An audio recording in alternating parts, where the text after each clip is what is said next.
ನಮಸ್ತೆ ಫ್ರೆಂಡ್ಸ್, ಮನೆ ರುಚಿ ಲೋಕ ಚಾನೆಲ್ಗೆ ಎಲ್ಲರಿಗೂ ಸ್ವಾಗತ. ಇವತ್ತು ತುಂಬ ಸರಳವಾಗಿ ಕ್ಯಾರೆಟ್ ಮತ್ತು ಬೆಲ್ಲದಿಂದ ರುಚಿಯಾದ ಪಾಯಸವನ್ನು ಹೇಗೆ ಮಾಡೋದು ಅಂತ ನೋಡೋಣ.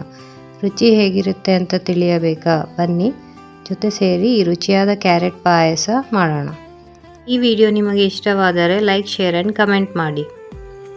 ಕ್ಯಾರೆಟ್ ಪಾಯಸ ಮಾಡಲು ಬೇಕಾದ ಸಾಮಗ್ರಿ: 1 ಕಪ್ ಸಾಬಕ್ಕಿ, 1 ಕಪ್ ತೆಂಗಿನ ಹಾಲು, ದ್ರಾಕ್ಷಿ, ಗೋಡಂಬಿ ಮತ್ತು ಬಾದಾಮಿ, ಏಲಕ್ಕಿ, ಬೆಲ್ಲ ರುಚಿಗೆ ಬೇಕಾದಷ್ಟು, 1 ತುರಿದ ಕ್ಯಾರೆಟ್.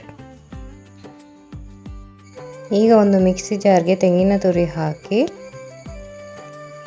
ಸ್ವಲ್ಪ ನೀರು ಸೇರಿಸಿ ಚೆನ್ನಾಗಿ ಇದನ್ನು ರುಬ್ಬಿಕೊಳ್ಬೇಕು.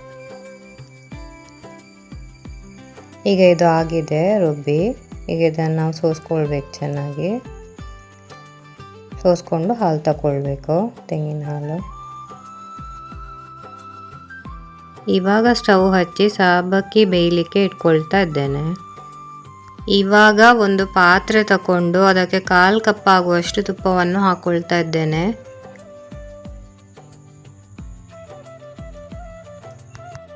ಈಗ ತುಪ್ಪ ಕರಗಿದೆ. ಗೋಡಂಬಿ ಮತ್ತು ಬಾದಾಮಿಯನ್ನು ಹಾಕ್ಕೊಳ್ಬೇಕು. ಅದನ್ನು ಚೆನ್ನಾಗಿ ಫ್ರೈ ಮಾಡಬೇಕು. ಇವಾಗ ಇದಕ್ಕೆ ದ್ರಾಕ್ಷಿಯನ್ನು ಸಹ ಸೇರಿಸ್ಕೊಳ್ಬೇಕು. ಇದಾಗಿದೆ. ಇದನ್ನೊಂದು ಬೌಲ್ಗೆ ತಗೊಳ್ತಾ ಇದ್ದೇನೆ. ಸಬಕ್ಕಿ ಇಲ್ಲಿ ಬೆಂದಿದೆ. ಅದೇ ಉಳಿದ ತುಪ್ಪಕ್ಕೆ ತುರಿದ ಕ್ಯಾರೆಟ್ ಅನ್ನು ಹಾಕಿ ಚೆನ್ನಾಗಿ ಫ್ರೈ ಮಾಡ್ಕೊಳ್ಬೇಕು. ನೋಡಿ, ಇವಾಗ ಇದು ಹಸಿ ವಾಸನೆ ಹೋಗಿದೆ.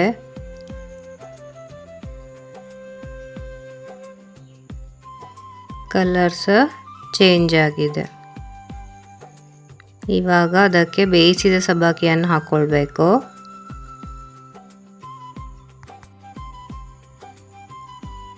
ಇವಾಗ ನಾನಿಲ್ಲಿ ತೆಂಗಿನ ಹಾಲನ್ನು ಸೇರಿಸ್ಕೊಳ್ತಾ ಇದ್ದೇನೆ.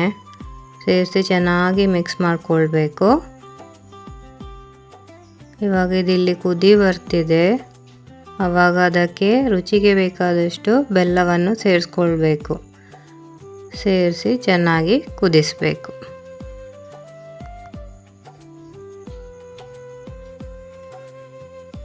ನಾನು ಇಲ್ಲಿ ಇನ್ನೂ ಸ್ವಲ್ಪ ಬೆಲ್ಲ ಬೇಕಾಗುತ್ತೆ, ಅದಕ್ಕೆ ಸ್ವಲ್ಪ ಸೇರಿಸ್ಕೊಳ್ತಾ ಇದ್ದೇನೆ.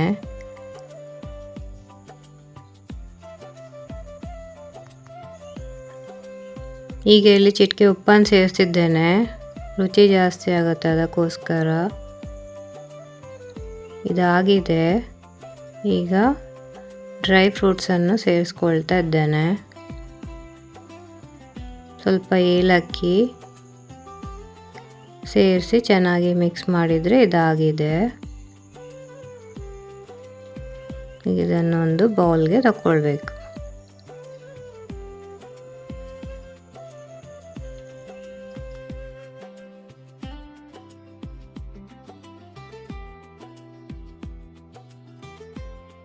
ಆಗ ಮೇಲಿಂದ ಸ್ವಲ್ಪ ಡ್ರೈ ಫ್ರೂಟ್ಸ್ ಉದುರಿಸ್ಕೊಳ್ತಾ ಇದ್ದೇನೆ ಅಲಂಕಾರಕ್ಕೆ.